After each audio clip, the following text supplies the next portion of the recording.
So what I want to do first is to establish, I've got a flat face here, but I'm still going to want to be able to put a very slight convex, but aiming downward toward the center. And so I'm going to leave this as the top of that.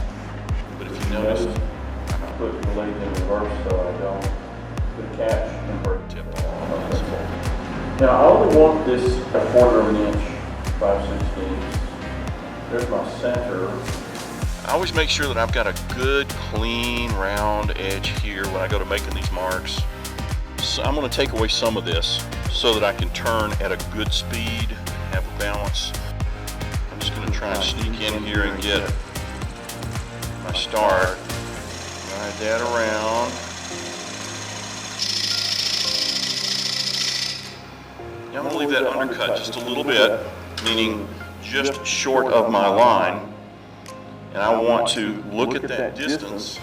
I want the most concentric circle I can get, because when I'm done on this bottom, I don't want to have to come back and address any imprints from jaws that were overexpanded. I'll sand things up to about 600 for a platter. I like doing platters with highly figured woods because they allow us to show off the grain with that much face grain exposed. So I need to be in between my marks here. You'll notice I am not doing anything other than putting down pressure on the tool. Doing so with an open hand, the heel of my hand. I can use my thumb in here, even in here. Remember, you're pushing not with this hand.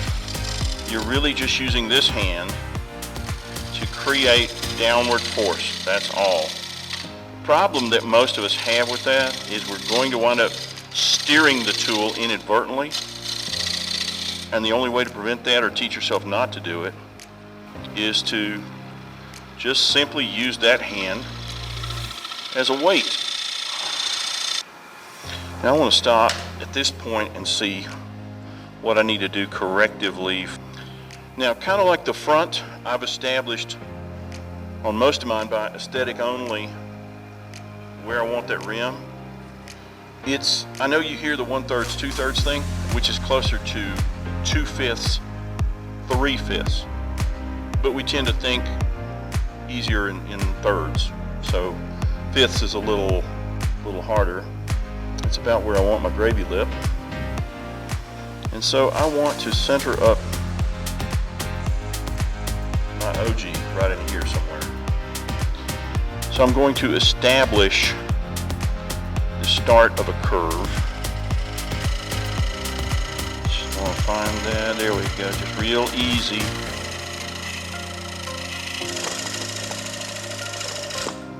Now I'm going to come back in here and real gently sort of match my bevel to what I've got here. Start carving out. You see I've got a combination of broken grain and long fibers. So the influence of our figuring is pretty clear. Actually, you can feel this and see this is a nice smooth cut. But I want this sort of to balance wherever this rim stops at that gravy lip and drops in. I sort of want that to crest where my top of my OG would be. I'm going to establish where I want my foot. Now that's a heavy cut for me to make on a figured piece of wood like this to try and prevent tear out. I don't see any. I can feel on the end grain that 100 grit, 120 grit maybe, feel. But if I got aggressive with this piece of wood, it's going to get ugly quick. It's probably easier to feel than see where I've tried to establish my curves if I had a light to give you some shadow. Now, I'm experiencing something here I want to tell you about, that you can hear it. What you're hearing is actually that I'm relieving stresses in that wood. When I relieve those stresses, even in dry, kiln dried wood, it is going to allow for the wood to want to warp and twist a little bit. So I just got to struggle along with it here and let it work its way through that. And so I'll usually just go back to a shearing cut to take out some high spots. I'm not worried about aggressively cutting anything. I'm just trying to keep it clean, knowing that if I get aggressive, I'm going to have tear out. I would rather have anything except tear out in a nice piece of wood because you can't sand it out. You got to recut it, right? I will go through some shear scraping. If you are at least 45 degrees, yeah, that's 45, that you're not going to have a problem with both wings on the wood at the same time.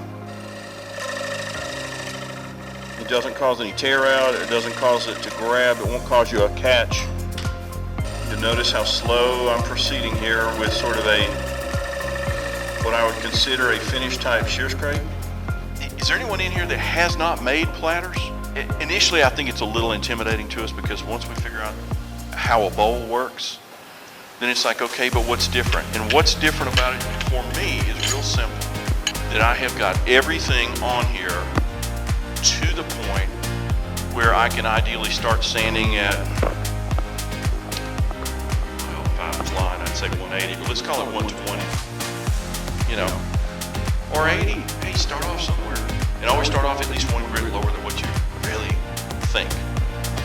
Otherwise, you're going to go back to that grit anyway when you see the scratches by about 220, right? Spend about twice to 3 times the amount of time on the lower grits as what you need on the higher grits. And that'll provide a nice foundation. Thanks, guys.